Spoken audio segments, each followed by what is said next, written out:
Hi. Hi, good afternoon. It's Friday, the 21st of August. You're probably watching this video because you are a nursery or school administrator, owner, manager. And the purpose of this video is to take you through what Eleventy Skool can offer your nursery or school. So what we are going to cover is a lot of the time is going to be spent on the games that we have built into Eleventy Skool for the children. So children age 3 to 4 or 4 to 5. And we sort of bracket the ages according to the school year. So 3 to 4 or 4 to 5 from September to August school year. So primarily EYFS curricula. And then after we go through some of the games, we'll sort of go through what the nursery school portal looks like and what sort of stuff can be done within the portal and how it helps nurseries and schools track class cohorts and sort of track who's struggling, who's not, who's well ahead. And it sort of enables early intervention and increased personalization, increased one-to-one style education, as opposed to just cohort-based education. It's going to be a long video and we're going to try and do it one take. I'm hoping that the software I've got loaded up on this laptop doesn't suddenly crash halfway through or worse, even at the end. But yeah, let's go. Let's see how it turns out. So what we've got, what I'm not going to be talking about too much, what I'm not going to be talking at all is the parent portal. The parent portal is for the parent to log in using their own credentials. And it's very similar to the nursery school portal, but obviously parents do not have their own class to manage. They might have a few children of their own that they're managing. And obviously those children will most likely be of different ages. Whereas teachers have a class cohort to manage. And so it's good to sort of give different views for different profiles. So what we're going to do is the child has his own login credentials. That every teacher have their own login credentials. But the one beautiful thing that's been built into the system is the teacher can log into a child's portal straight from their own portal without logging out and then signing back in again using magic links that I'll sort of explain, that you'll just see very briefly and how they sort of work. It's all very sort of self-intuitive. So what we're going to do is go through the games, but we're going to log in through the school nursery portal for the teacher. We've set up a dummy teacher, a dummy class, and a dummy child.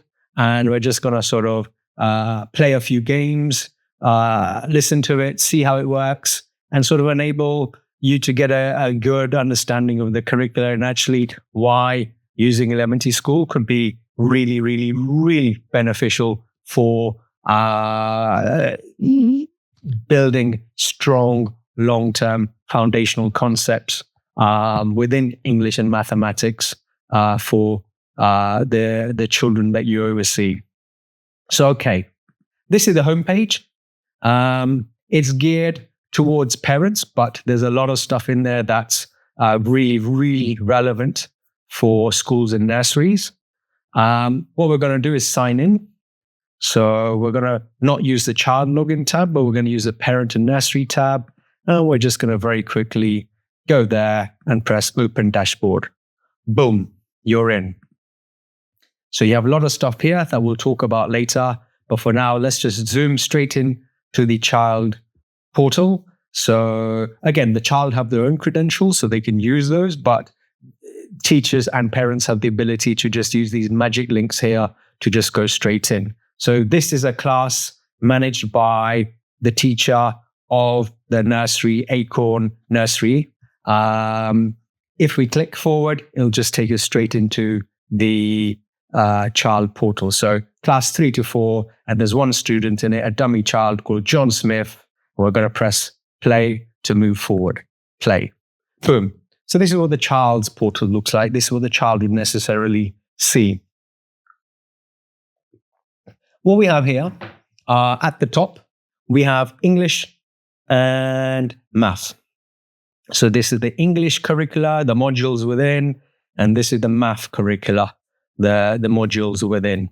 So what we're going to do is go through the modules and sort of have a look. But before we do that, let's have a quick look at the ages. So between the ages of 3 to 4 and 4 to 5, there's not that much variance. There's a little bit increased difficulty in quizzes age 4 to 5. And within the phonics area within English, 4 to 5 just has a few more phonics lessons. So as you can see here, we have 2.1, 2.2, 2.3, 3.1, 3.2, 3.3. These are just more advanced digraphs for that age group. But for 3 to 4, we just have 1.1, 1.2, and 1.3. And then that's it for the phonics for that age group. So let's start off. We're going to just keep it on age 3 to 4, and we're going to start off on the math. I have some notes prepared here just to sort of help me go through all the quizzes, because there's so many quizzes and so many games within Eleventy Skool. And let's just start off. So let's just have a quick look at all the modules. We've got numbers 1 to 5, numbers 1 to 20, comparing numbers, addition, subtraction, fractions. We'll come to that. Positions, classification, patterns, size, money, shape, date and time, and probably more relevant in today's world, data interpretation. So let's go to numbers 1 to 5, and you sort of get a feel for what these games look like. And learning is game-based. That's the whole purpose of it. We're trying to sort of learn. I think the best way to learn is to play the game, get it wrong, and then sort of treat the error or the mistake or the game that didn't sort of hit 100% as, this is how we learn.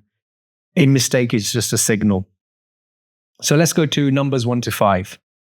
In here, you have, so you've got numbers 1 to 5 here, and then you've got 2 subsections within that module. Let's count 1, 2, and 3. Let's count 1, 2, 3, 4, 5. It might sound like a sort of silly little split, but it's incredible. A child that isn't exposed to numbers, trying to teach him 1, 2, 3, 4, 5 is just too hard. At least I found it with my firstborn. So we started with my firstborn when he was 3-ish. He's now 4, and he's going to start school in 2 weeks. But if you're not used to numbers, then I think 1, 2, 3 is the place to start with numbers. So again, I just want to emphasize, we have hierarchy for hierarchy. So we have maths, ages 4 to 5, modules, and then we have subsections here, which are split into multiple quizzes. So as you can see here, we have I call it a treasure map, but it's sort of, it's a treasure map with waypoints basically. And the objective is to complete each waypoint as you go along. And here you have the waypoints in a tabular format. So each waypoint has got a name to it. So let's look at numbers 1, 2, 3, and that will have around 50 games that sort of drill the concept that we're trying to teach. Then the next one again has 50 games that sort of drill the concept we're trying to teach. Let's just zoom into a game, and we'll sort of get a flavor for what these things look like. So we've got one that my son loved. It was just really cool. He found it very cool to do. So let's do it. Hello there. In this quiz, you will drag and drop the right number of dots to match the numbers shown. Let's get started. Grown-up, encourage your child to count out loud as they play to reinforce their learning. Let's drag 3 red dots up into the top box.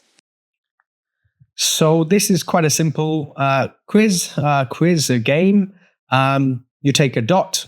You've got to take X number of dots from the bottom box into the top box. So it's asking for 3. 1, 2, and 3. And we can press next here. Yes. You're bang on target. You're doing such a great job learning. Let's drag 1 purple dot up into the top box. So this one is just 1 dot. So let's do 1. Great job. That's the one. Let's drag 1 green dot up into the top box. I want you to note that, we're going through different colors here as well. Like, it's not just teaching 1, 2, and 3. Somehow we've found a way to sort of say, actually, you know what? We could introduce a little bit of color. We're not going to formally test it within the game structure, but we're saying green dots, purple dots, red dots, etc. So they're not just learning one thing per game. We're sort of trying to build sort of 2 or 3 different foundations within each game, but we only test on the one concept within the game. So let's do 1. Oh, yes. Let's drag 1 purple dot up into the top box. So 1 purple dot. Notice the instruction is given from the system. If you're co-piloting with your child, there's not much you need to do. You might just need to repeat the instruction if they've not heard it. But, what we're going to do here is I think we're going to do the wrong answer. So you get a feel for what happens when you put the wrong answer in. So we've moved 2. We've been asked for 1. Let's see what happens. Try again. That one missed. This is what 1 purple dot looks like. So here we have a situation where the child got the wrong answer. John Smith got the wrong answer. They're told this is what the right answer looks like. And in this case, there's also a tip. As you drag each dot, count out aloud, right? So what we're going to do is we're going to come out of this quiz. There'd be 2 more questions. I think, actually, no, that seems to be it. Let's drag 2 red dots up into the top box. So we're going to move 2 dots into the top box. Yes, you're doing some amazing learning. And then you get told at the end of the game, right, 80% accuracy, 4-1. I think this is a lot more for parents at this age range, but, it sort of gives you a summary. And then if you come back out, you're sort of presented with this screen, this sort of yellow, orangey, hazy color is to say that you didn't score 100% on this quiz. And then you get to attempt the same game again tomorrow, basically. So I'm going to reset this for a future demonstration, but, it's advised to not reset these things and just put the data in there as your child goes through the games. So now we're going to go to another game. Let's do this, plus and minus to make a number. So I think let's have Hello there. In this quiz, you will use the plus and minus buttons to match the target number with a group of animals or objects. Let's get going and have some fun with numbers. Grown up, this activity helps your child learn about addition and subtraction in a playful way. So I'm going to zoom through this. Let's add a set of 1 guitar. What we're not going to do is go through all the questions, but we're going to do 1 or 2. Again, it's just to give you a flavor for the games in this section. 1 guitar to the grid. Good eye. That's it. You're doing some amazing learning. Let's add until we have 3 theatres. So we have to add 3 theatres to the grid. 2, 3. Let's get the wrong answer and put in 5. Nice try, but that's got it. This is what 3 theatres look like. So you can see here, 1, 2, 3. So you've got a cumulative add within the grid, and then you're shown the actual numeral, the digit that represents the number 3. You know, it's all very self-intuitive, I would say. So what we're going to do is we're going to come out of this and just reset it so I can future demo it. And we're going to go to, let's go to the next section, I think. Let's count 1, 2, 3, 4, and 5. So what I've done here is I've actually gone through a couple of waypoints. In fact, I've gone through, have I gone through, right, here we go. So I've actually gone through 1, 2, 3, 4, 5, 6, 7, 8 waypoints. You can see here 1, 2, 3, 4, 5, 6, 7, 8 waypoints. And we can pretend that John Smith on Monday scored 100% on this game. On Tuesday, scored 100% on this game. On Wednesday, scored 100% on this game. And on Thursday, scored 100% on this game. So now it's Friday. If John Smith scores anything less than 100%, then this box here will turn a sort of nice yellow orangey color, and then he will have to get 5 days 100% consecutively. We should probably just explain the concept of mastery here. So this is my personal belief. I don't think children should practice something until they can get it right a few times. I think they should practice something until they can't get it wrong. So this is the concept of mastery. If the child can log in 5 days in a row and score 100% consecutively, so 5 times consecutively 100%, then we're going to label this particular game, this particular concept as mastered, right? So right now, this is yellow, means that they've started the quiz, but the game, but they haven't really mastered it yet. Now, what we're going to do is we're going to quickly go through this game. And if we score 100%, you're going to see the whole section mastered, and then the child can progress to the next waypoint. So let's just open up very briefly. Hello, little planner. Your job is to adjust the bricks so they match a target number. Let's get started. Build the top row to 3 bricks. So we have bottom row, top row. The top row needs to be 3 bricks. We're starting off with a random number of bricks in the top row. So it's not like they just can do 1, 2, 3. They actually have to get to 3 from any starting number. So let's have a quick go at this. 3. Bang on! Your effort is paying off. Build up to 2 in the top row. That's the match!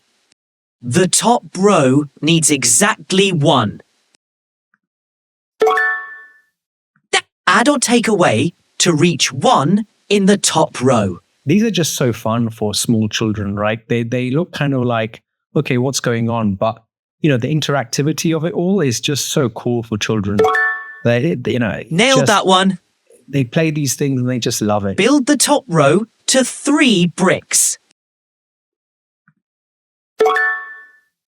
You saw it. You're picking things up so quickly. So we've scored 100%. Let's have a look. This is now turned green. Let's go to the top. We've got this pulsing trophy prefixed word here, mastered. My firstborn will just do like that, mastered. It's a phrase that he says quite often now. And then we close it and we can see this is now turned green, number 9. And number 9 here is also green, which means that the child, John Smith, can progress to the next waypoint and start the games there. So that's the concept of mastery. You know, you're trying to build a solid Jenga tower without any gaps, without any holes. And the way to do that is to not have gaps in the learning by skipping ahead too prematurely. So what we're going to do is we're going to go through some of the other modules. I don't want to sort of spend too much time doing all the quizzes in these modules. I think that's for you guys to explore and sort of see all the games that are available. But I'll very quickly sort of go through each one and we can sort of talk about it. So look, cool. Let's go through to comparing numbers. So in comparing numbers, we have two subheadings: comparing groups. So they're shown a cohort of X images and a cohort of Y images. Are these same or different? Which has more, which has fewer? And then a sort of overall combination of all the games. And then we have comparing numbers. So again, compare. So instead of cohort or groups, we now have numbers themselves. Which one's bigger? Which one's smaller? Which one's bigger? Which one's smaller? Etc. Etc. I just realized I didn't touch on this module here, numbers 1 to 20. So I just want to give you the scale of the work that's gone into this. Like, just look at this. Like, just how many games are there for the numbers 1 to 20? And the purpose of this is really quite simple. What we're looking at is multiple angles of attack to crack a concept. Yeah, to have a concept embedded permanently, to furnish the child's mind with a concept from multiple angles and embed it permanently in the child's long-term memory. So that's what we're looking to do. So we've got numbers 1 to 20. Let's count.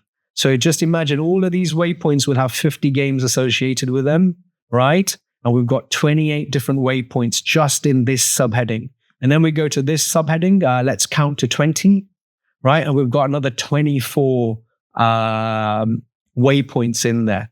So I can't remember the exact number, but I think there's over 50,000 games within the system.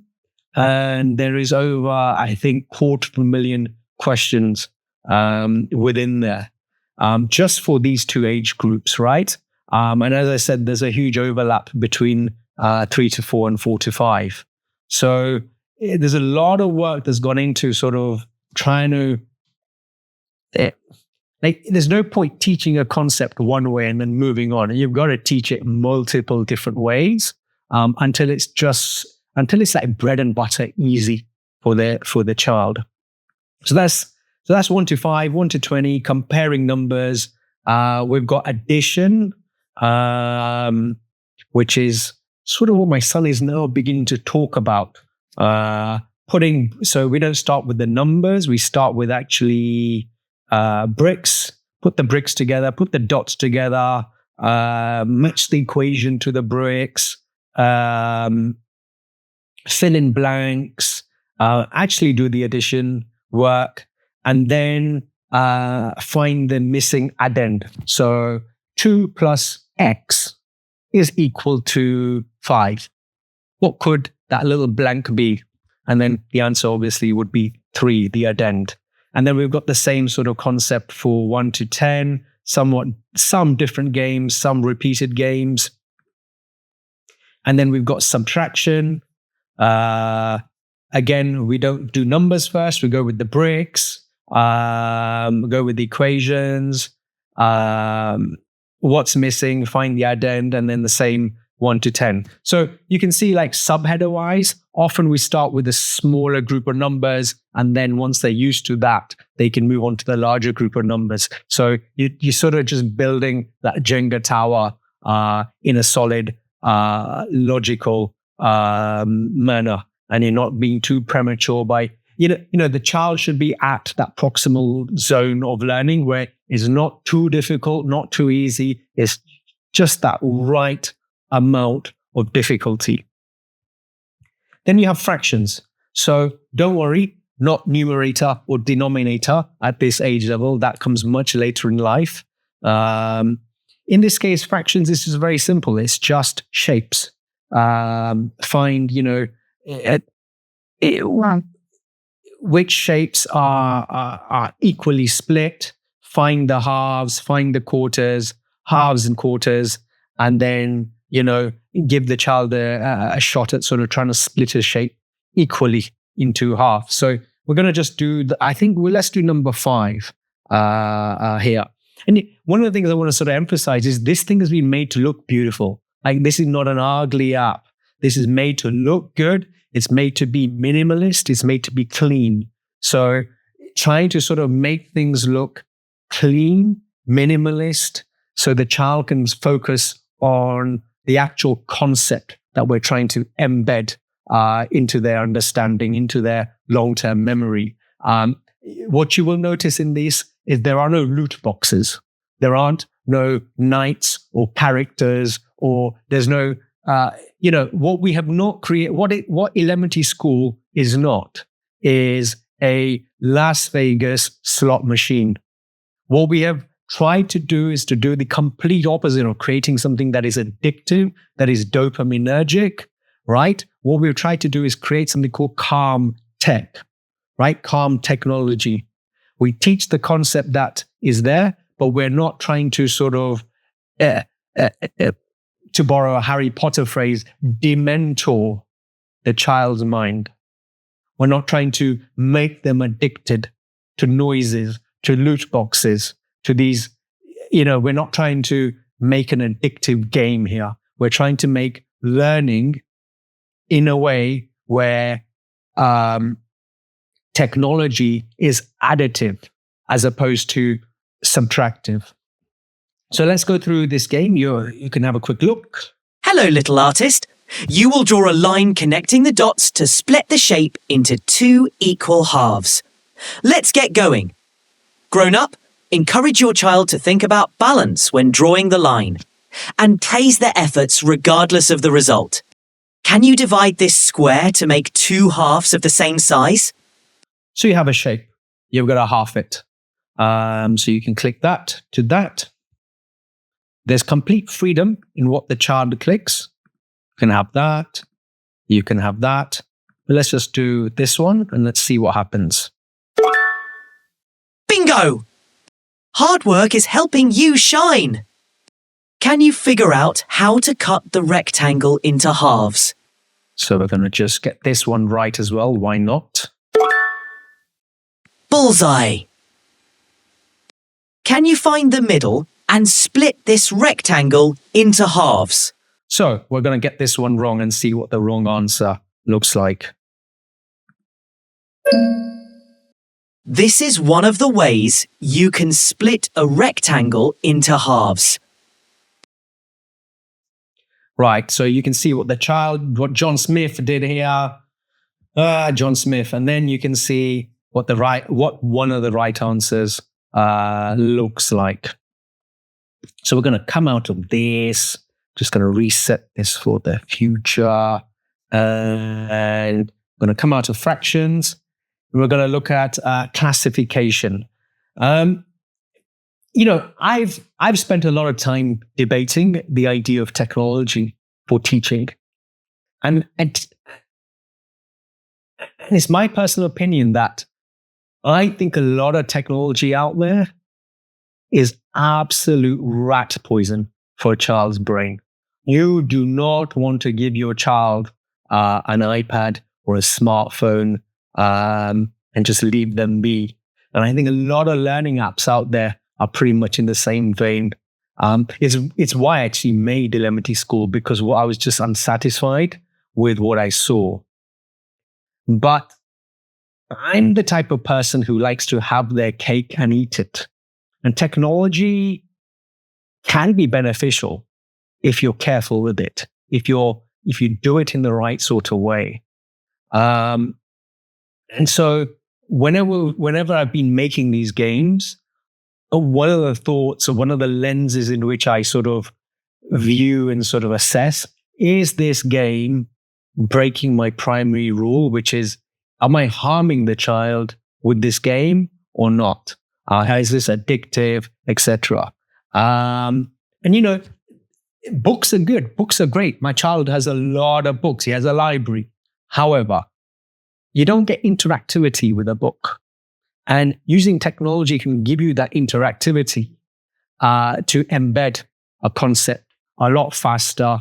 And again, multiple angles of attack on the same concept, right? This is not a replacement for books. This is just another way to do the job. And it can be additive or it can be sort of complementary, however you would like it to be. But anyway, let's go through it. Classification. Let's do, I think, let's do this one. Sort by shape. So we've got subheading, find the different one. So you get presented with a group where all of them are the same except one. Find the same shapes, find which one is different, or find the same or different. And then we've got another subheader, sort the shapes by color, shape, or size. So let's go through sort by shape. Right, let's have a look. Hello, little one. Today, we're going to sort some colourful shapes into their groups, like circles with circles and triangles with triangles. Are you ready? Let's get going.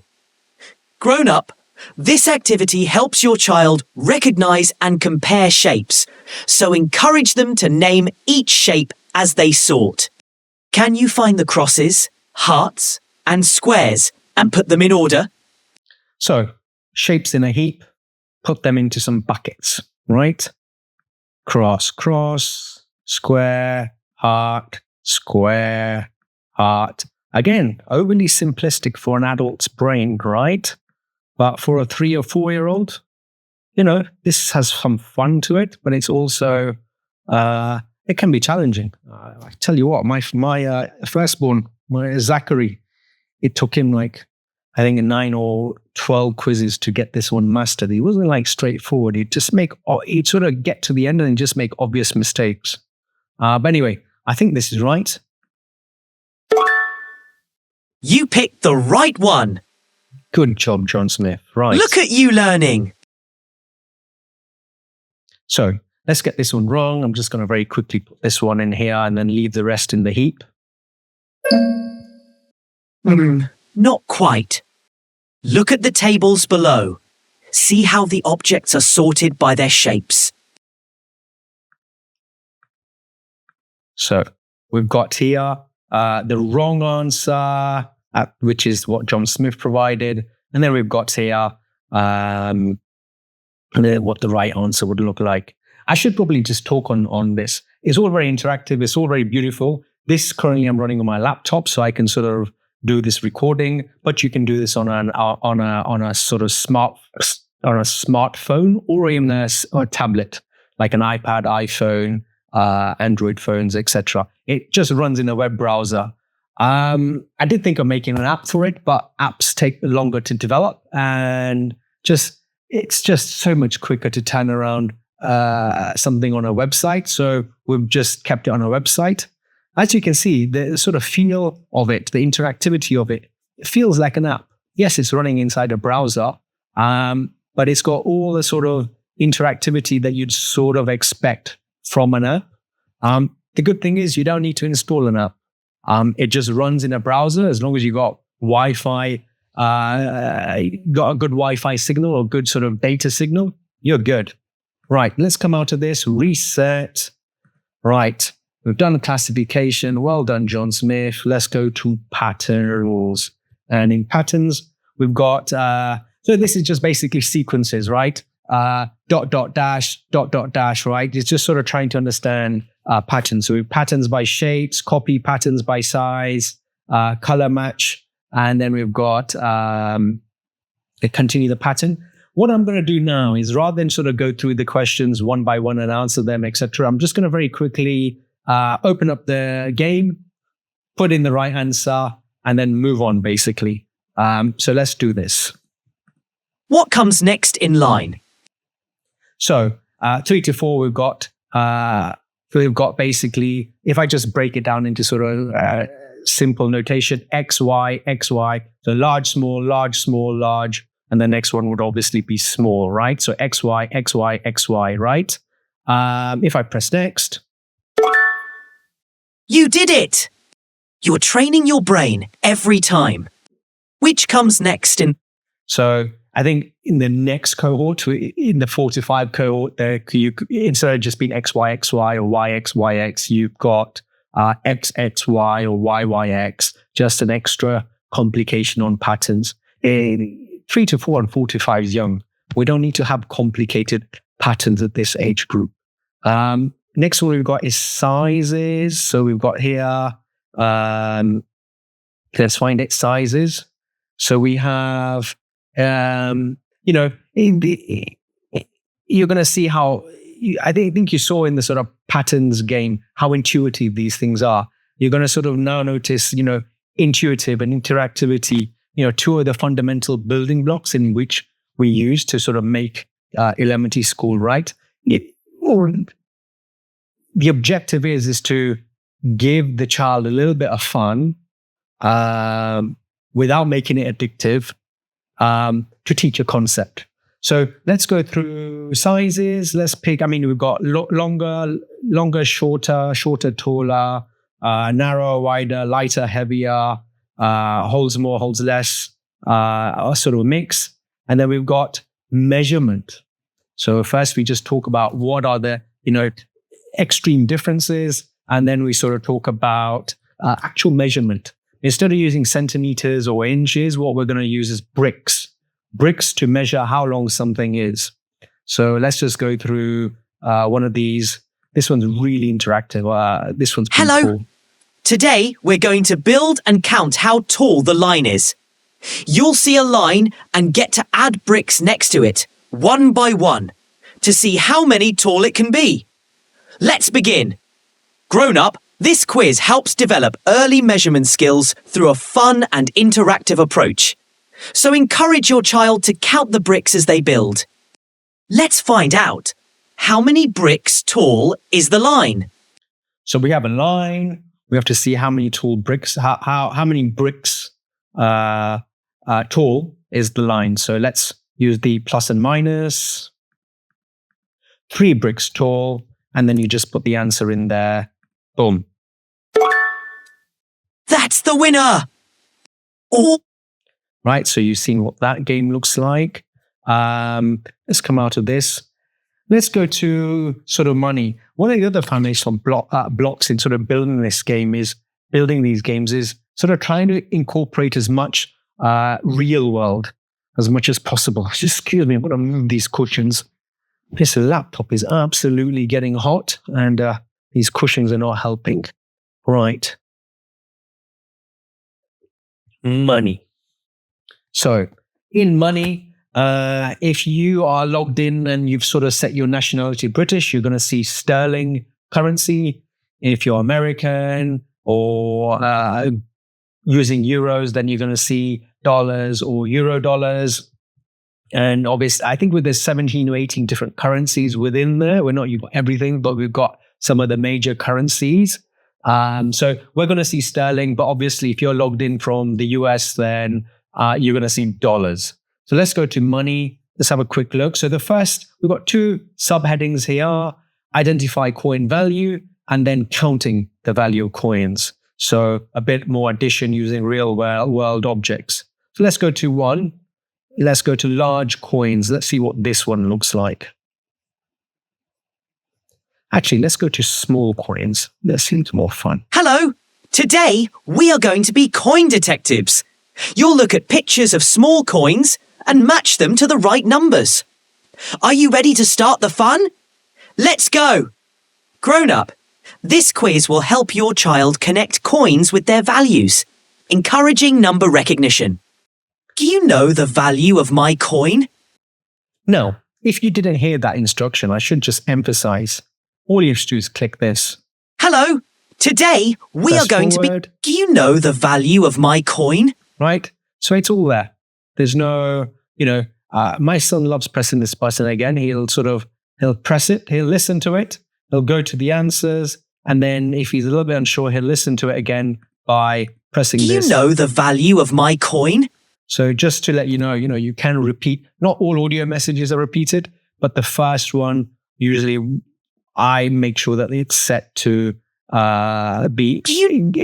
it's set so that if you wanted to repeat it, you can repeat it. So this one's a 5p. Quickly go through it. Can you check how much this coin is worth? And repeat it. How big is the value of this coin? Get this one wrong. That was a miss, but that's part of it. The correct value of this coin is 1p. No trouble. So let's come out of this, reset, and we're going to go to value of coins. Let's just do this one. Let's see. So piggy bank, count the piggy bank. Hello there. Are you ready to count some coins in the piggy bank? Let's find out how much money we have all together. Do you know how much this adds up to? So 2, 3, 4, 4p. Well done, John Smith. That's exactly it. You're really getting the hang of this. Can you tell me the cash total? So I want to sort of emphasize one thing. Have you noticed the questions? They're not repeaters. You know, what's the total value of this piggy bank? Can you tell me the cash total? We're asking the same question, just differently phrased. The way I personally look at it is that's a good thing, because what you're kind of doing is building up a repertoire of language, of communication, right? Because again, if you can sort of ask the same question in different ways, the child sort of slowly starts absorbing that sort of, osmotically, right? And it sort of ups their communication level in the long run. So can you tell me the cash total? We've got 1, 2, 3, 4, 5, 7, 9. So 9p. I'm going to put 10 here just for the sake of it. That's not the match we need. The total value here is 9p. So cumulative addition, 1, 2, 3, 4, 5, 7, 9 in green. That's your right answer. And so you can work that through with your child. What does all this money add up to? Right. So what's the total in this piggy bank? What's the cash value? What does all this money add up to? Right. You can see that this is not repetitive, but there's you're sort of building the repertoire of saying, okay, this is what we want to ask. What's the total value of coins? And these are, there's over, I think, 250 different ways in which that question might be asked. So let's come out of this. Let's go to shapes. So, shapes is just nomenclature at this age, right? There's not much we can do with shapes. I think there's an element of, okay, this shape sort of looks like this. It's got this many straight edges, maybe this many curly edges, this many corners, right? The key is to sort of, it's just a case of sort of saying, here are the 6 shapes for your age group, or here are the 10 shapes for your age group. You just got to know it. And so we're trying to get across nomenclature in interactive and sort of interesting ways here. So let's go through one of them. We've got 2D shapes and 3D shapes. Let's just have a quick look at the 3D shapes. Flat, solid, 2D, 3D. Does it roll, slide, or stack? That's kind of interesting. Name the 3D shape, shape detective. And then we've got flat 2D shapes. So we've got name the shape, find the shape, curvy or not, the side detective, the corner detective, and then putting shapes together. Putting shapes together is probably my favorite. Took a lot of time to sort of put into code, but you're going to see, how do you sort of embed the concept of shapes in a child's mind through interactivity. Hello, Builder. Today, we are going to put shapes together to make something new. Let's begin the fun. Grown up, you can help by encouraging your child to think about which shapes might fit inside the bigger one. Place the objects inside the larger shape. So let's do this, right? Drag and drop. Got some movement here. I think that's it. John Smith, you're pretty clever. You picked the right one. You're doing some amazing learning. Put the small shapes into the giant shape. So this time we're going to get it a little bit wrong, just to see what the wrong answer looks like. Just going to move a few across. Done. Try again. That one missed. This is how you arrange all the shapes. That's okay. This is practice. Trying again means you're learning. This can be done. Smartphone, tablet, web browser, on your laptop, on a large screen, just works everywhere. No need to install apps or anything like that. So let's reset this very briefly. Shapes. Time. So date and time, more real world action, right? We're going to quickly just look at tab subheading 2. So in there, we've got seasons, days of week, months of year, and then we've got time, which is tab number 1. Listen to the time. What's the time? We're using analog, digital clocks. And then in the end, the child has the opportunity to set the time on a digital and analog clock. We'll just quickly go through that. Hello, time setters. Set the current time to 3 o'clock. To 3 o'clock. So we'll just turn that around, sort of interactive, and it's 3 o'clock. No 24-hour clock for this young age group, just 12 hours to begin with. So this would be 3 o'clock. And if I press forward, it'd be the right answer. Let's press forward. There we go. Yes. So you get the flavor of that. We'll go to analog clock. Hello, time setter. Find the way to show 12 o'clock. So just skipping ahead of the long messages for parents and sort of an explainer, we just find the way to show 12 o'clock. So you can grab the hour hand if you wanted to, right? Or you can grab the minute hand and set it to 12 o'clock. Nailed it! Great things happen when you keep trying. Change the clock setting to 3 o'clock. So I'm going to purposefully make an error here. So that's 3 o'clock. Let's set it to 3:02 for the sake of it. Right. Oh, that's a different one. This is what 3 o'clock looks like. Right. That's so how we learn. You get the picture. That's how we learn. And then the final one, actually, we've done time there, so that's good. And then the final one, data interpretation. So let's go through that very briefly. Got 5 different sets of games here. So let's just go through 1, 3, and 5, just give you, I think, a sort of understanding of these things. We live in a data world. We live in a stats world, a data world. This stuff's important. So you might as well just get it started early. The key thing is to keep it as simple as you can. So first we do pictograms and then we move to actual tables. So let's do the pictogram stuff first. Hello, little explorer. We have a big jumbled mess of toys and fruits to look at. We will count and sort them to find a right picture chart that shows how many there are. Let's get going. Grown up, hi. This quiz helps introduce data handling. You can support your child by counting the items together and looking for the matching picture chart. Check out this random mix. There are mail, farms, and keys. Right. Which pictograph represents the objects in the heap above? So we have a heap here of different objects, and we have 2 pictograms. You have to click one of them. We've got, I think it's the top one by the looks of it. So we click the top one here, and we press next. Correct choice. That was clever thinking. View the pile of items. There are pigs, seals, and donkeys.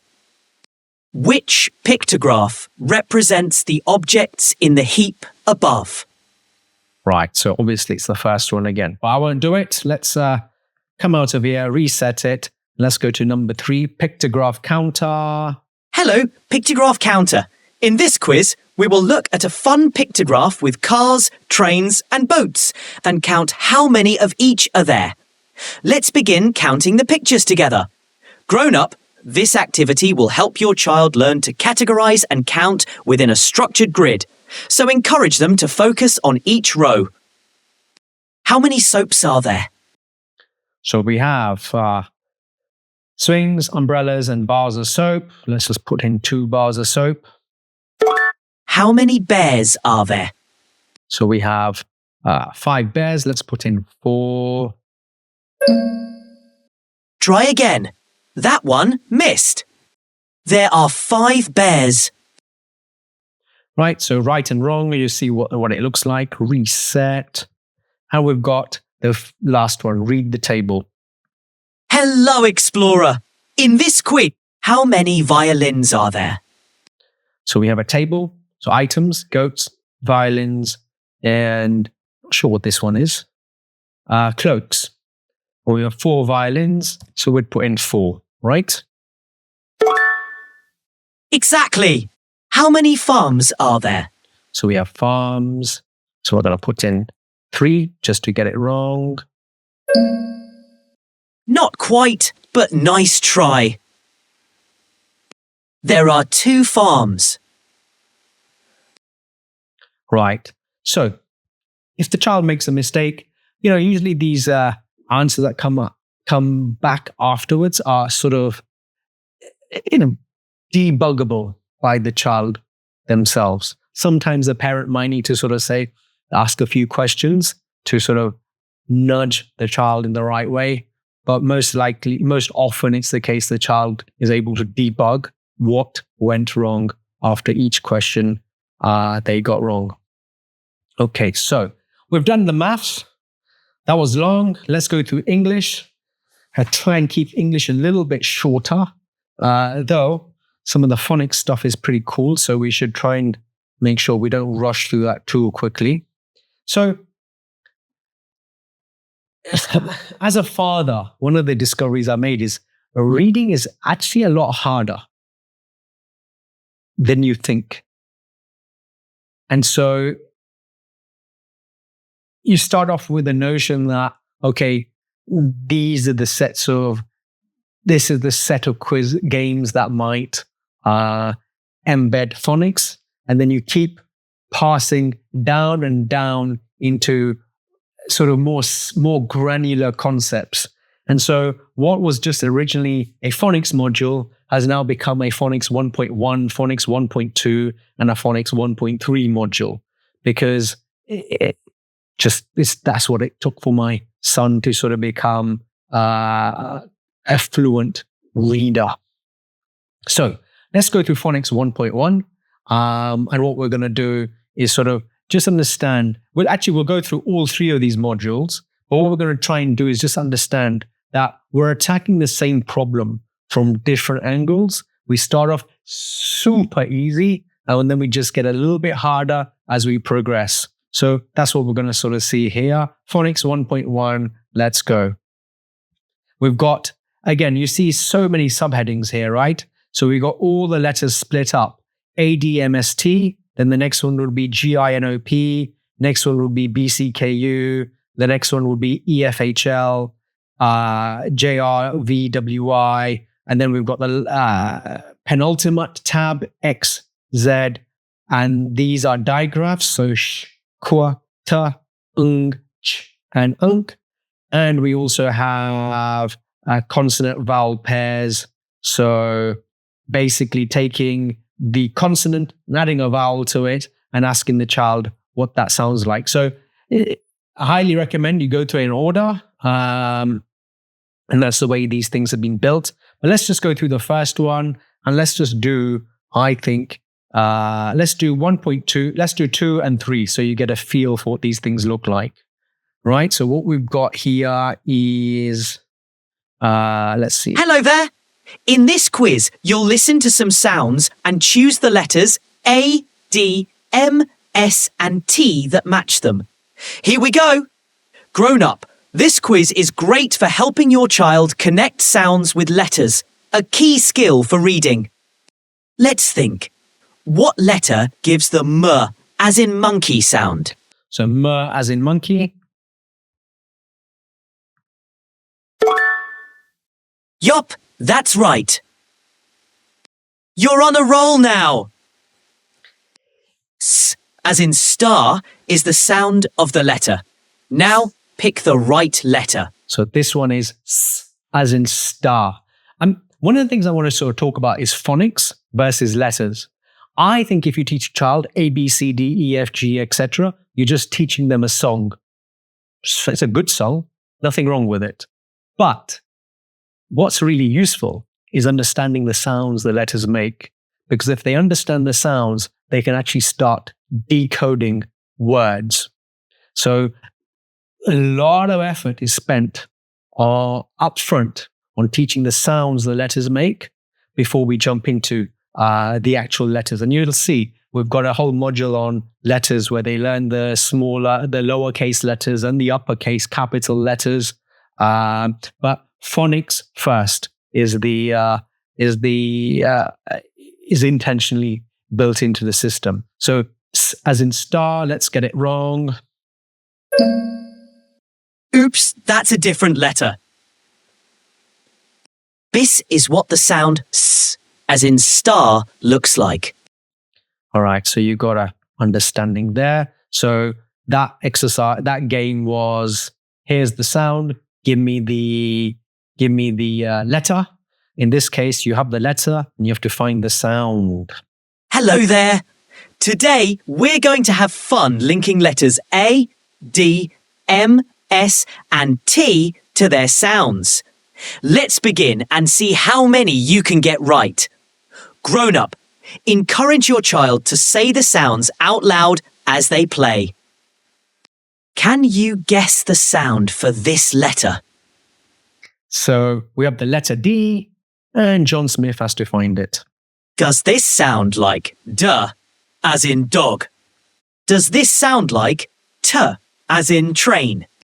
Does this sound like M, as in mango? M as in mango. Does this sound like T, as in train? And D as in Does dog. this sound like D, as in dog? Just press D as in dog. You caught it. You're learning more with each go. Let's match this letter to its phonic sound. So we have A.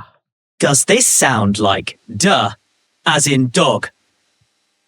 Does this sound like T, as in toothbrush? Does this sound like R, as in astronaut?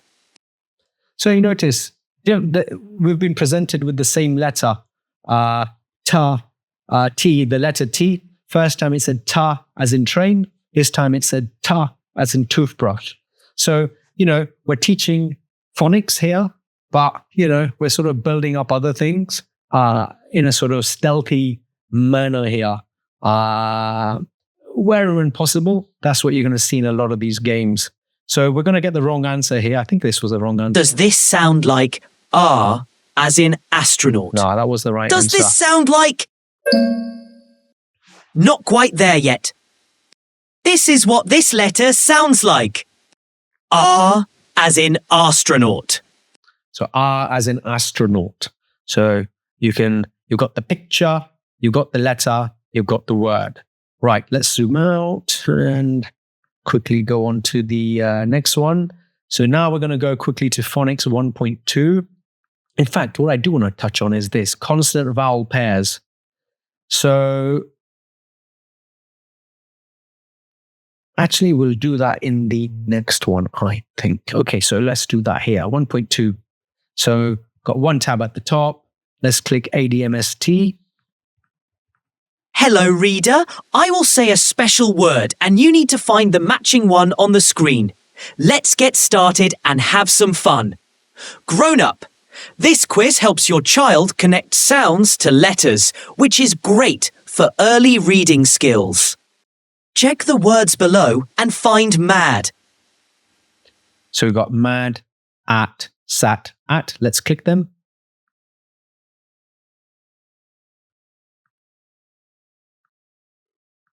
Hello, reader. it asking I will us? say a special word, and you need to find the matching one on the screen. Check the words below and find mad. Mad, okay. So that would be the right answer. Which word below is the same as at? At.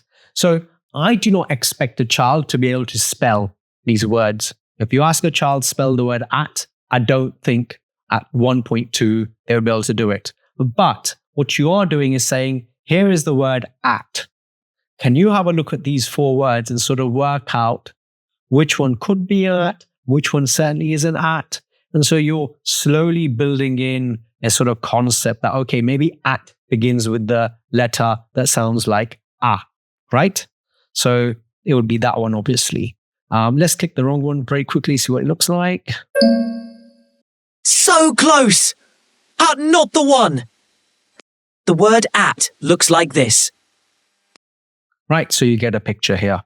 Okay, let's zoom back out and let's go to Phonics 1.3 here at the bottom. 1.1. Hello! We're going to practice reading with a fun slider. First, drag it to hear the letters and words, then try saying them by yourself. Let's get going. Grown up, please help by marking a check for did it or a cross for not yet. Right. So all the quizzes that you've come across so far are sort of Eleventy Skool adjudicated. The machine, the system, takes your child's answer and says, well, that was right, that was wrong. I spent a lot of time trying to make the system understand what the child said. But the reality is technology just isn't there to do it with enough certainty. And it sort of interfered with the game in the end. So what I've done is taken this particular game and the adjudication of whether the child has said something that they're meant to say or has said something that they're not meant to say is being done by the adult that is co-piloting next to them. So if the child says something that is not correct, then it's the job of the adult to be the adult and say, yeah, I think you got that one wrong, right? So this is split into 6 different areas. And in what we're doing is we're going to do words, then sort of joined up. Sorry, we're going to do letters, then we're going to do joined up letters, and then we're going to do the actual word. And each of those 3 sections are split into the child has a go, the child listens back, the child has a go, the child listens back, and then the child has a go, and then the child listens back. So let's just see what this looks like. It's going to be easier than me talking about it. So first of all, the child would say the letters. D. Now the child would listen to it.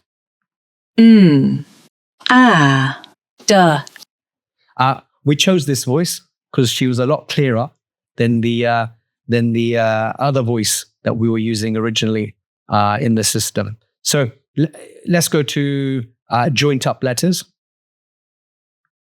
Ma, d. Ma, d. Now we say the word. Mad. Now we listen to the word. Mad. So John Smith said the right pieces in 1, 3, and 5. And so the parent would adjudicate that as yes. Exactly! You're learning like a champion! So that's what that one looks like. Really, it's the most, I've never seen anything more effective in teaching reading than going through those 6 steps for every single word. If you do that, and you do that if you do that with a sufficient frequency, your child is going to read. There's no doubt about it. Once you got to that stage where they are mastering Phonics 1.1, you can probably buy some basic books, basic reading books for them. If they get to the point where they can start reading the words on 2.3, Phonics 3.3, you can probably buy a lot more advanced books. You've unlocked learning. If you can get to Phonics 3.3, and them reading that. My child's not at 3.3 yet. But if you can get to that point, you've unlocked it. Your child will pick up a book that is within their age range and will read it. That's it. This is all you need to do to get your child to get the children that you teach to read. Right, so let's come on to that. So as I said, there's Phonics 2 and Phonics 3 for the next age group. But for this age group, it's this basically. We've got letters, so you can see all the games we have for letters. We've got rhyming. This was very interesting, personally speaking. Rhyming is a lot more tough than I thought it would be for a child. We had a few games here, but we've sort of expanded the number of games. And we actually started by rhyme the word, but then I realized I had to make a game that preceded that called Find the Word That Doesn't Rhyme. So you get 3 words that rhyme, and you got to find the word that doesn't rhyme. So let's just go through that, and you'll see why this was an important thing, because to create the distinction and then allow the child to actually do the rhyming business was the key that unlocked rhyming for Zachary. So let's do Hello it. there. In this quiz, you will find the word that doesn't rhyme with the others. Let's get going. Grown up, you can encourage your child to say the words aloud to help them hear the rhymes better. Which word is the odd one out and does not rhyme with the others? So, boom, number 1 is already a slightly tricky one. Sun, fun, run, and plum. So obviously the answer is plum. Which word is the odd one out and does not rhyme with the others? Log. Jog, hog, zip, log. I should have mentioned the options here, the child's not expected to read it. So they're presented as such. Zip, hog, jog, log. The system speaks the word back, so the child is focused on rhyming and not reading. So the right answer here is zip. Zip. Oh, we're going to get the wrong answer. Hog. That's not the one. Let's look closer. The words hog, log, and jog all rhyme with each other. The word that does not rhyme with hog, log, and jog is zip. So self-intuitive feedback here. Let's zoom out. We've got number 3. Let's do Rhyme Hunter. So Zachary would love to do this one because once he got the idea of rhyming, he started to find rhymes that I'd never heard of in 40 years of my life. The one I came across was Llama and Pyjama. That's pretty, hey, for me personally speaking, that was pretty hardcore. But here is how we progress the rhyming. And in this particular exercise, what we have is we have the word, and then the child is asked, find the picture that rhymes with the first word. So let's just do it and you'll see. Hello, Rhyme Hunter. We're going to play a fun game where you look at pictures and find the ones that rhyme with the words I say. Let's get going. Grown up, remember to encourage your child to say the words out loud as they play. Look at the images below. Which image rhymes with the word slug? Slug. Does duck rhyme with slug? Does bark rhyme with slug? Does bug rhyme with slug? Bug and slug. Goody. High five, that's it! You're doing everything right to learn. Look at the images below. Which image rhymes with the word wink? Wink. Does moon rhyme with wink? Does drink rhyme with wink? I'm going to get the wrong answer here. Does nose rhyme with wink? Try again. That wasn't it. The word that rhymes with wink is drink. Say it with me. Wink, drink. Wink, drink. John, you got that one wrong. Okay, right. Let's move on. So that's rhyming for you. You know, still 250 different games in there. And then we have Infer and Analyse, right? So I think with rhyming, you saw progression. I think with this one, you're going to see, like, a lot of English is mechanics. This is what this sounds like. This is how things progress. But I think a lot of English is interpretation. And I think one of the first steps in interpretation is understanding emotions. So Infer and Analyse. Let's go through some exercises. You'll get a flavor of it. Name the feeling. Let's actually do one more. Hello. Today we are going to name the feelings of different characters. Look at their faces and choose if they are happy, sad, or surprised. Let's go. How does the baby feel? How does this baby feel? So Disgusted. Zachary loves the word disgusted. So again, the system speaks the word, no reading required. Sad. Shy. Excited. What does the man feel?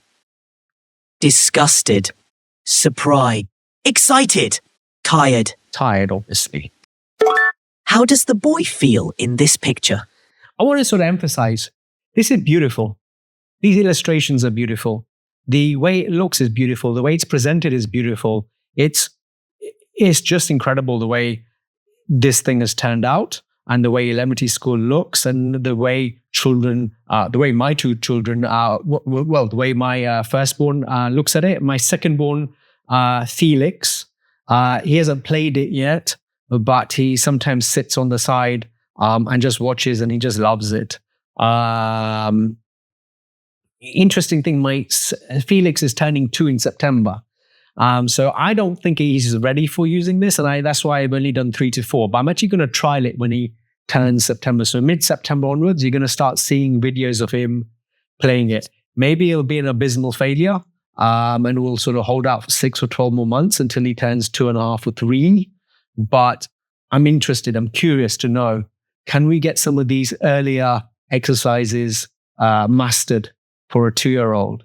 Because he's already reading books like The Hungry Caterpillar, and he sort of gets some of the numbers. And then I remember sort of just yesterday, we were sort of, he decides to play wrestling with me, and he sort of just jumps on top of me, and then he just counted like 1, 2, 3, 4, 5. I don't think he gets it fully. He just knows how to say it in order. But I don't know. I think it's worth a test to see whether a 2-year-old can actually get this. So you get the idea, right? Happy, sad, shy, sad, scared, happy, right? Name the feeling. Let's come out of this. Reset. We now have spot the emotion. Hello, Emotion Explorer. Find the correct match for excited. So I've just zoomed ahead on the earlier messaging because it's kind of long-winded. So find the correct match for excited. So it's definitely not this woman crying on the phone, definitely not this girl with the spilt vase. This guy is furious. She seems excited. Good picking. Can you find the image that shows surprised? Well, I think it's this boy here. Again, look at the imagery. Correct choice. Absolutely beautiful. Which image is the best example of scared? These are so fun to look at. So who is scared? We've got the kiddo with the Jenga tower. We've got the guy with the pan on his head, the overtired mother, and we've got this guy who may have seen a shark in the water. So obviously this guy is scared. Yes. Which one displays the feeling of tired? Again, beautiful imagery. We know which one is tired. It's obviously this one. So we'll come out of there and we'll quickly just go on to the next one. And what happens next? Hello, young thinker. We are going to play a fun quiz called What Happens Next? You will see pictures and choose what makes sense for the next picture. Here we go.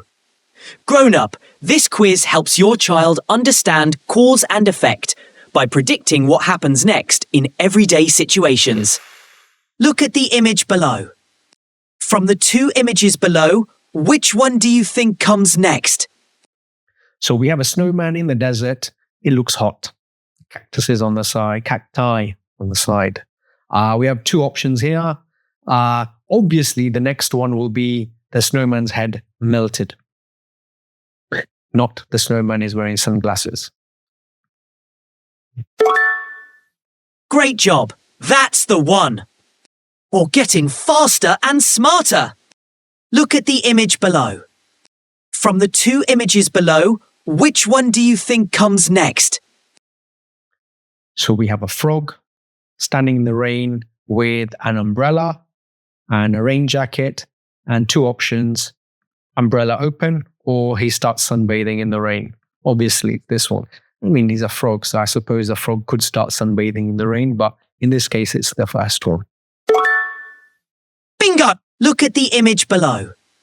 From the two images below, which one do you think comes next? So we have a kid here with a toy robot. What comes next? Does the child start playing? Does she, I think it's a she, does she start playing with the robot? Or does the robot fire some laser out of his eyes onto her nose? Obviously, it's the first one, right? So you kind of get the picture. You did it! No pun intended. Look at the image below. From the two images below, which one do you think comes next? Just beautiful imagery to get across these concepts of emotion, infer, analyze, to work out what's happening next, etc. So now we've done that. Now we've done a little bit of emotions. So we're going to go back to some more mechanics. Now, how do you get across the concept of nouns, verbs, adjectives, and antonyms without sort of making it so boring, so mechanically boring? And the easiest thing we thought was use pictures. Pictures are the easiest way to go about doing this. And in fairness, to go beyond pictures at this age cohort is unnecessary. So I think what we've done is an extraordinary job in sort of getting across, making a foundational, making these modules foundational at this sort of age. So let's just go through a few exercises in each of these and you'll get the picture. I won't talk too much. I'll just sort of go through it. So nouns, singular and plural for each. Let's do verbs. So doing words, right? So verb matcher, what are they doing? Let's do verb matcher. Hello, young learner. We're going to match which visual below matches the word to smile. That one, of course. Which picture below best represents the word to point? It's that one. Select the image below that describes the word to build. To build. Right, so you get the picture. What are they doing? Hello, little one. Today we'll choose the word that means the same as the picture. So clap. Clap. Which word identifies this picture? Cry. You got it. Look at this picture. Which word? Clap. See the picture? Find the word that... Listen. Right, so you get the idea there for verbs. Let's quickly jump to adjectives. Similar format, just different word format, right? Hello, adjective matcher. Which of the pictures below represents the word light? What a handsome pig there is, that is. So light would be feather. Which scene below represents the word easy? Select the matching picture below for loud. So you get the idea there for that. Let's quickly go through describing words. Hello, Word Explorer. Today, find the correct name for this picture. Yummy. Yummy. Can you find the word for this image? Pretty. Pick the word that explains this picture. Right, so you get your idea there for that. Reset. Let's quickly go through, we've done adjectives and now we've got antonyms or opposites. Right, so again, the opposite picture game. Hello, little explorer. In Do this, through this. look at this scene of a quiet mouse tiptoeing. Which picture below best represents the opposite picture? So a quiet mouse tiptoeing and a loud lion, right?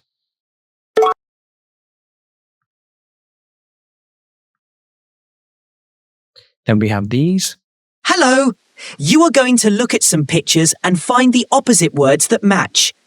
Let's get going. Grown up, encourage your child to think about what the picture shows, and here you can see a picture of a black cat. Find the word below that would be the opposite of this picture. Opposite of black cat, white. White. Here is a snapshot of closed. Observe this picture of a child floating effortlessly. Find the word below that would be the opposite of this picture. So effortlessly. Hard. There we go. Right, so there's that. And I think the last one, find the opposite image. Hello, little explorer. We are going to play the Find the This word says white. Can you find the image below that is the opposite? So the opposite of white, black cat. Please look at this word, sad. Can you find the image below that is the opposite? Opposite of sad is happy. Just look at this word, white. Can you find... So you get a good idea, right? Of what this stuff looks like. So cool. We've shown you English and maths. We've gone through pretty much all the modules. We have not touched all the games available here. There are just far too many, and this video would be a day long if we went through all the games. Just one quiz, one game within each waypoint. So what we're going to do now is log out of the child portal. If we do that, if you remember, we logged in through the teacher portal. We're going to, once we log out of the child portal, we'll be back into the teacher portal.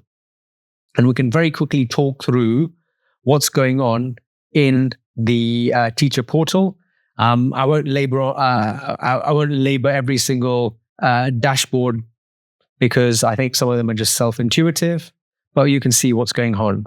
So we have three sort of areas that I think are really important for the school or nursery dashboard.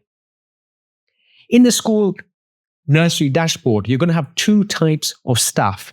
One is a staff that is just a teacher, and the other is a staff that could be a teacher, but is specifically administrator. So the second type, the latter, has administrator privileges. We're going to go through some of the administrator privileges here later, but first we're just going to go through what every teacher would necessarily see. The first view here is classes. So in classes, you'd have your class, so class 3 to 4, that's the name of this class. And in this class, you've got one child, John Smith, from which point you press that and you could go into any of your children's portals. What you also have is something called a class learning map. So if you just go to filter here, you can see ages, and you've got so class 3 to 4. So these are your classes. You could filter by one. This teacher only has one class, so only one is available. What type of view we're looking at here? Is this a cohort view? So is this the view of the whole class, or is this the view of just the child by themselves? We're going to stick to cohort view for now, and then you can pick the subjects, English, math, etc. And you can sort of filter by subsections if you wanted to. Well, we're going to just keep it open to all modules just to give you flavor. So we're going to close the filter. And now what we're going to do is, you can see here, you might be able to see, you might not be able to see. Let's just zoom in a tad so you see, right. So what we have here is all the modules that you'd seen in their child portal, sort of as boxes. If I zoom in a little bit more, you will see the modules now here in these pills at the top, these pill-shaped objects, and you will see the subheadings as squares here. And then if I zoom in to, let's say numbers 1 to 5, you will see, as if I zoom in a little bit more, all the waypoints opening up. So these would be the waypoints that you'd seen on the map or the table, right? And as you can see here, let's count 1, 2, 3, 4, 5. You can actually see that the only child in this class, John Smith, so you can see, because there's only one child and that child has mastered all of these waypoints, they are actually visible here. So we can look at all the waypoints. If one thing I want you to notice, it's not really that important, but when you're designing a curricula should be something that follows from one to another. Like, if you've learned this, then you should be attempting this. And so if you look at these lines here, these sort of lines that are slowly marching like little ants, these little ant trail lines, you can see them sort of flow from one to another. Now, it's not necessary that you know that. It's not necessary you know why they flow from one to another. But I wanted to make it clear to you that this curriculum is not just based on sort of arbitrary thinking. Like, there's a good deal of logic that went into sort of trying to work out how to connect these individual waypoints, these individual games to one another, so that what follows what. Just to get nerdy on you, these waypoints, if you look at it from a computer science perspective, it's organized into what I call what computer science calls a DAG, a direct acyclical graph. These things are organized as nodes, where you have to finish this layer's nodes to then start this layer, etc., etc. And if you click one of these waypoints as a teacher, you will be able to go in and see. So obviously, if there was 30 children in this class, then you'd see all the children here in the rows, and you'll see that John Smith took 5 attempts to master it. Maybe child Y took 13 attempts, right, to master it. Maybe child Z took 8 attempts to master it. So this view here is really good because it gives you the ability to see which child mastered it quite easily, which child is sort of struggling, and which child sort of is in the middle. So not only do you get a class cohort perspective, but then you can break down each and every single game by class, by child. And the reason why I think this is just absolutely incredible for teachers is this. The mission, the vision of Eleventy Skool is to personalize. The vision of Eleventy Skool is to make personalized one-to-one education universal and standard.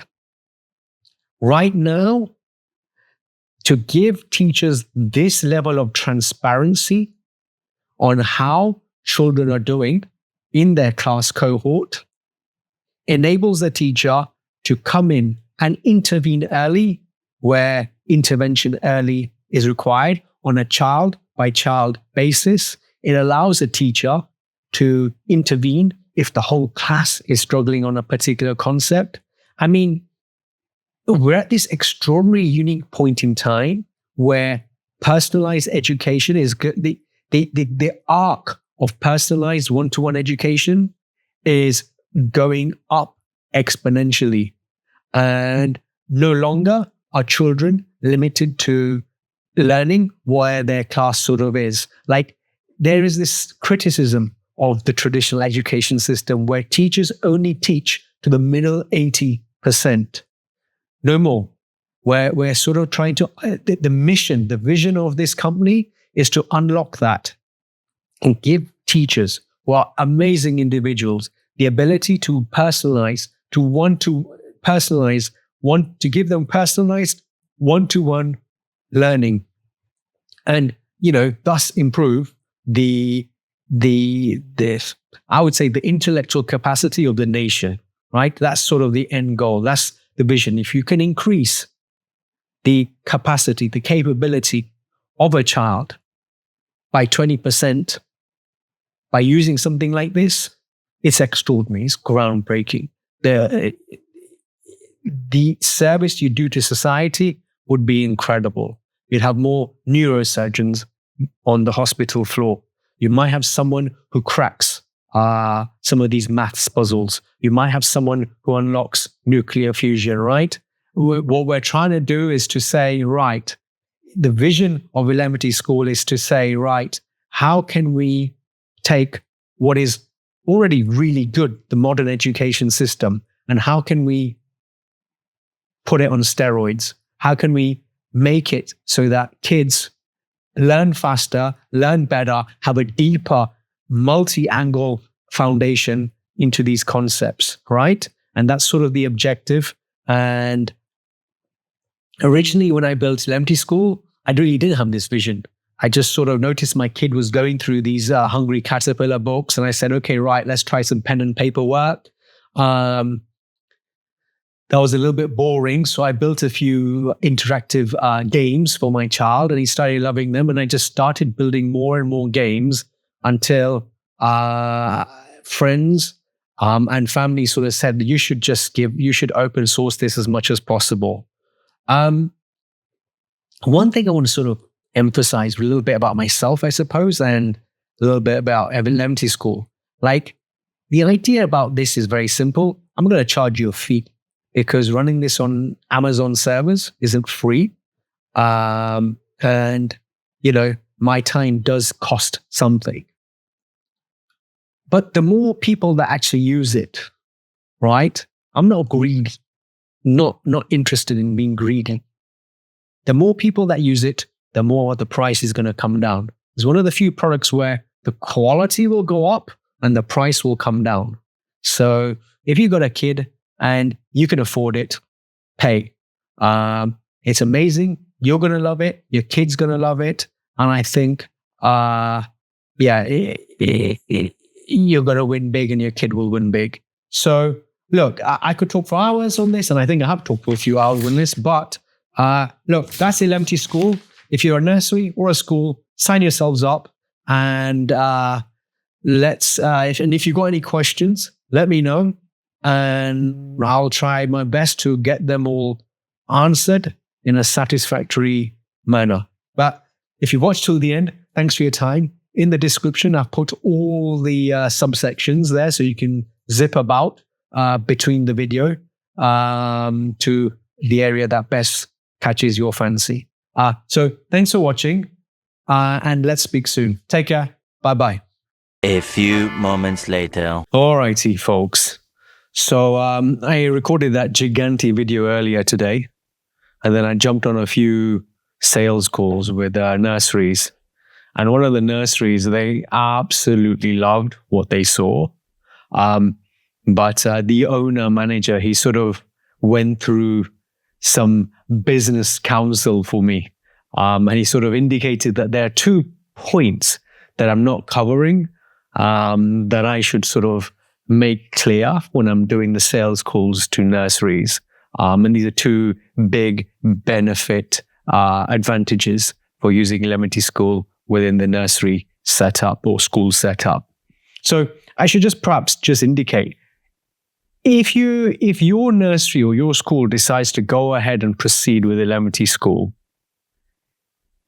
we would go about setting up for you, for all the staff, a login credential each. We would set up for all the children their own login, sign-in credentials. And for each child, there would be a sort of parent/family account. So this is the parent account that is associated with the child. And one of the reasons we wanted to do this, and I didn't mention in the big massive video we just recorded, is one of the reasons why we did this is because let's say you have a nursery that's working with the child on XYZ days, then you'd want the parent to be able to take over on ABCD days, and etc., etc. And obviously, there's a parent portal for parents who have children who are signed up without a nursery or school organization sort of attached to them. So I should just very quickly go through this flow chart. It's been a long time since I started. It's been a long time since I made charts like this. I forgot how much I really enjoy making these things. So if you're a nursery or school, you will add children to the portfolio of children that you manage. Each child will have a parent account that will automatically be set up alongside the setup of the child account. Obviously, child 3 and 4 probably come from the same family, and that's why they have the same parent account. So let's just go into sort of one of the sort of big benefits that I think is that I sort of missed, that was pointed out to me. One of the big benefits is something like this. When I speak to certain nursery staff where my child sort of goes, one of the things I've sort of come across is this idea of Groundhog Day. Your child is taught something Monday, Tuesday, Wednesday, Thursday, Friday, and then over the weekend they forget it again, so you need to reteach the concept. What Eleventy Skool enables for your nursery or school is for the parent to keep on top of the concepts that we are going through. So on Monday, the teacher would do 10 minutes of X. On Tuesday, they'll do 10 minutes of X. On Wednesday, they'll do 10 minutes of X. On Thursday, they'll do 10 minutes of X. And then on Friday, they'll do 10 minutes of X. And then on Saturday, the parent can take over where the teacher left off and do 10 more minutes of X. And then on Sunday, the same thing, 10 more minutes of X. This absence of gap on the weekend means that the child is getting not only more reps in, though that's a variable in the calculus, they're just getting daily reps in versus working day, weekday reps. That's really important. Not having that protracted 48-hour period of not learning the concept means that less things drop out, means that the child is able to learn the things a lot more quick. So that's one of the big benefits. Personally speaking, if I was a parent and my child went to a nursery where they were using Eleventy Skool, I would probably have something like this. So the teacher during the day does 10 minutes, and then in the evening, I'd find 10 minutes spare, maybe after dinner or just before dinner, where the child can sort of go through this. So the same on Tuesday, same on Wednesday, same on Thursday, and then the same on Friday. And then Saturday and Sunday, I would take over and just do a session. So, I've always recommended children shouldn't do more than 10 minutes per session on this. 10 minutes is nothing, right? Yes, it's a lot. We're all busy parents. Teachers at nurseries and schools are obviously busy as well. But let's be real, it's just 10 minutes. And if you can find 10 minutes somewhere where you can go through this, and it doesn't even need to be 10 minutes. You could do like 5 minutes. You could do 1 quiz or 2 quizzes, 2 games within the English subject, and then you can do 2 games within the maths subject. And that can be over within 5 minutes. Some of the games will just take a little bit longer to do, obviously. But yeah, that's one of the nursery owner who was really bullish about Eleventy Skool sort of made it clear that is a huge thing that I'm not telling him, and it should be something that I should be telling him, because parents of children who go to nursery or school want visibility. They want transparency on what their child is up to, where their progress is at. They want to get involved. And this is a really straightforward way where the parent can have visibility, transparency on what's going on in the daycare school setting, and then efficiently be able to take over, to do the handover process for their child, and then for the school to take over back again during the next day.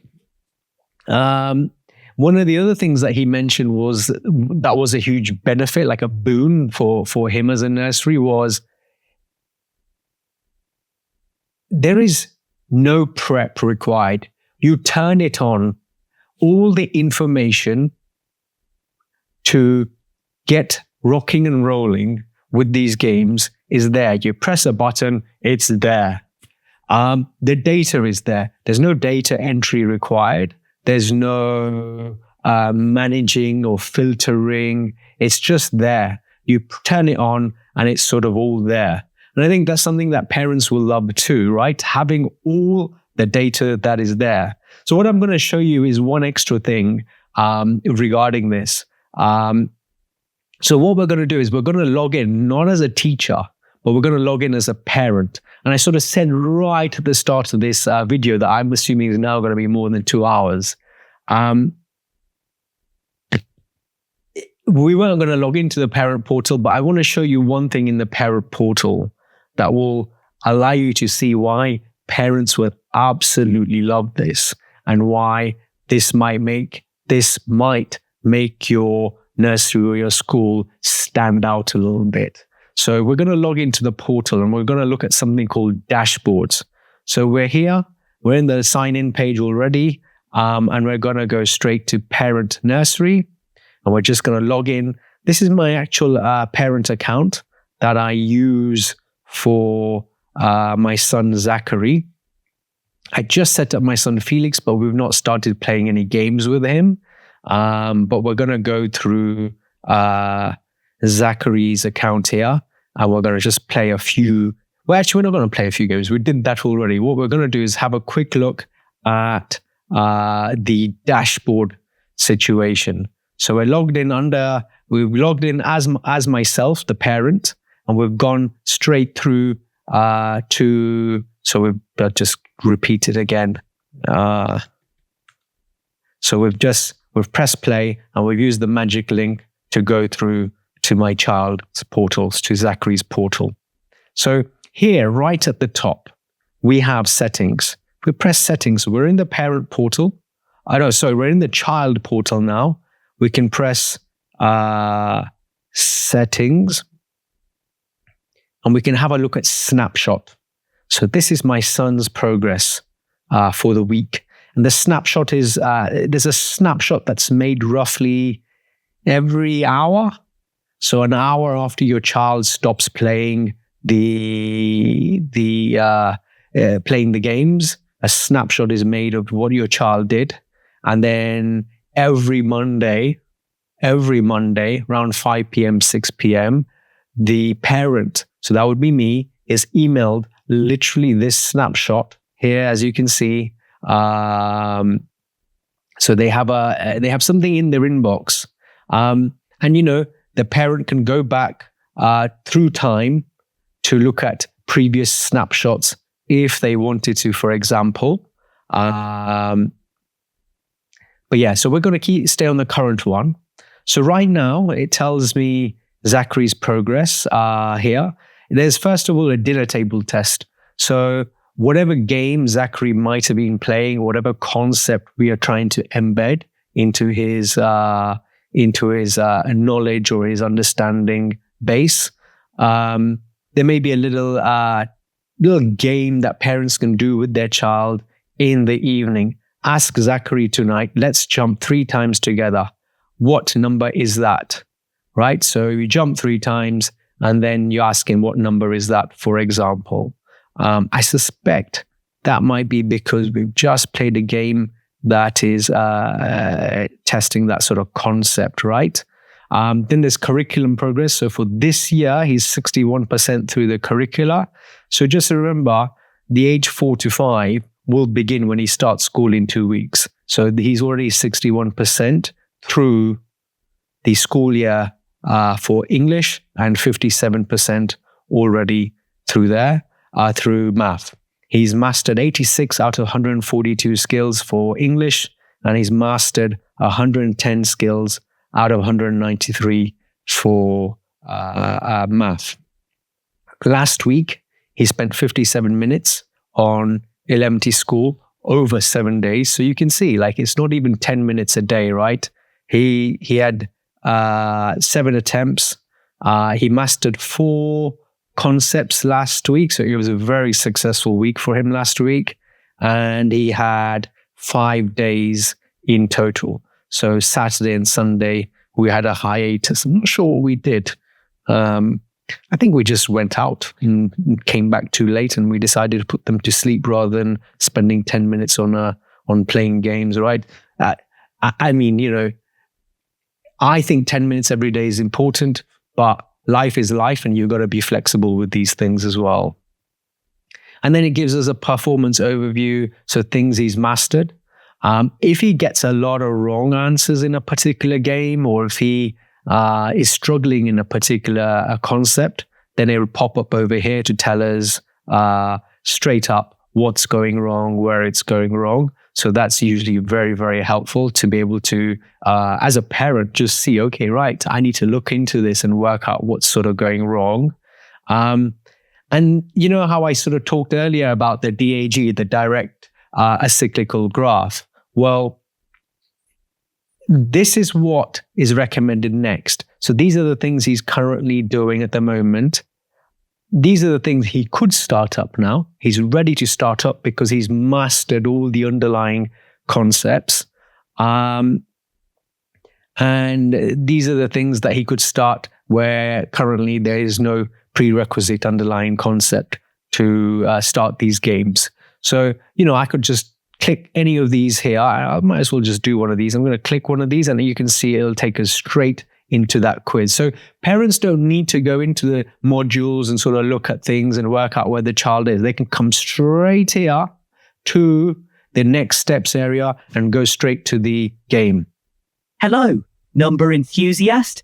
Let's find the word that goes with the... Right, so you see, it's really, really powerful. And then right at the bottom, there's something called an activity log. So it just allows the parent to see in a little bit more of a granular detail exactly what was played on what sort of day. So you can see Zachary here has been playing roughly 4 to 5 games every evening that he played it last week, which isn't really much. And you can see that they take roughly 1 to 2 minutes.